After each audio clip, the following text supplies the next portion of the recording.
Hey, what's up guys? Gons here for the Face Like the Sun YouTube channel. This is another Antichrist revealed.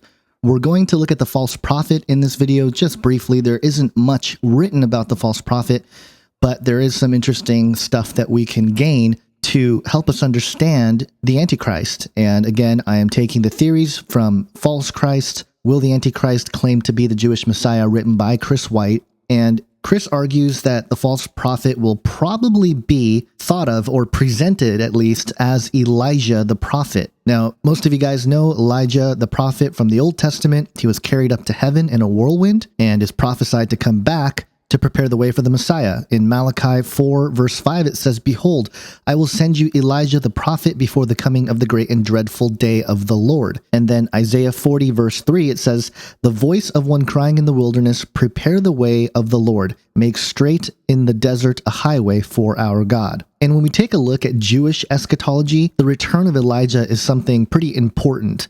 And actually, they have several traditions, like leaving a chair out for Elijah during circumcision ceremonies, or putting a cup for Elijah during the Passover meal, and a couple others. So the return of Elijah is part of their eschatology. It's part of something they're waiting for. And specifically relating to Elijah, the prophet, I think what we see in Revelation 13:13 is pretty much the kicker here, the reason why we know that he's going to present himself, at least, as Elijah the prophet, or the return of Elijah the prophet. Revelation 13:13 reads, "He performs great signs," and this is talking about the second beast that comes out of the earth, "so that he even makes fire come down from heaven on the earth in the sight of men."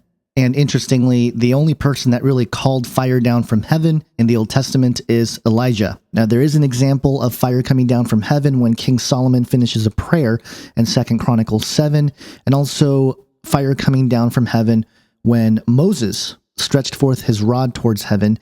But both those examples have to do with God working and not necessarily the prophets calling it down.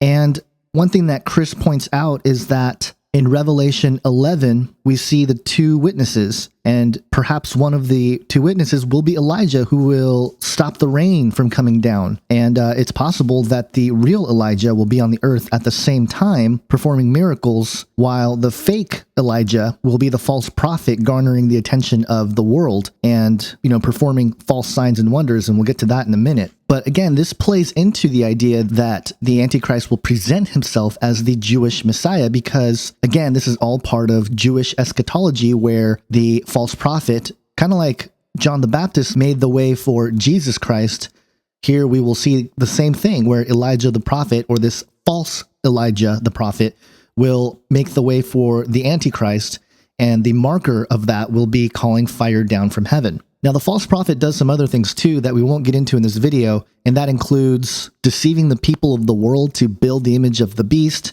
also granting power to give breath to the image of the beast so that it may speak and cause worship and things like that. And I also think that it's the false prophet that actually deploys the mark of the beast. So he does quite a bit, and the most important thing is that he points to the Antichrist, who had a head wound but lived. And so those are all sort of peripheral things, and I speculate that given the fact that modern-day Israel is a technologically superior nation, that such things can come into play and have that tie-in with transhumanism and technology and all that stuff. And I go over that in my film Age of Deceit 2, Alchemy and the Rise of the Beast Image.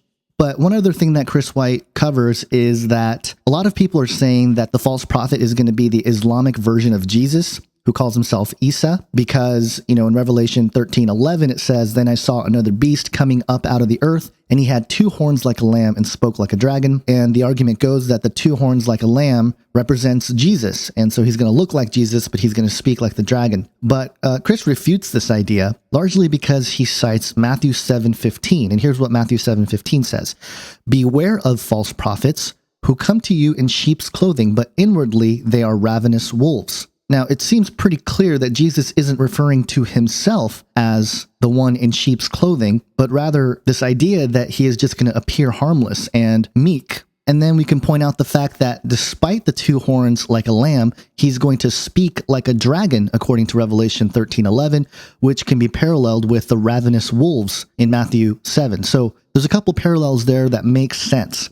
And finally, if you go into Matthew 24, verses 23 and 24, it says, "Then if anyone says to you, 'Look, here is the Christ,' or 'There,' do not believe it, for false Christs and false prophets will rise and show great signs and wonders to deceive, if possible, even the elect." And these great signs and wonders has to be Revelation 13:13, calling fire down from heaven. And why is he doing this? These wonders and signs? To deceive. And again, if you go back to Revelation 13, you see the same thing in verse 14. "And he deceives those who dwell on the earth by those signs which he was granted to do in the sight of the beast, telling those who dwell on the earth to make an image to the beast who was wounded by the sword and lived." So a lot of parallels there with Matthew 24, verses 23 and 24, and Revelation 13:13 and 13:14. And all of it goes to this idea that the false prophet will present himself as Elijah the prophet, making it seem like he is fulfilling Malachi 4:5, where it says, "Behold, I will send you Elijah the prophet before the coming of the great and dreadful day of the Lord." So once again, everything is a counterfeit. The false prophet is a counterfeit. The false Christ, the Antichrist, is a counterfeit. And a counterfeit can't work unless there are certain attributes that are the same or very similar to the real thing. So I think that's what we're seeing here. I think that's what God's word reveals to us. And that's about it for this video. Thanks for watching, guys. Please subscribe, comment, and share. God bless.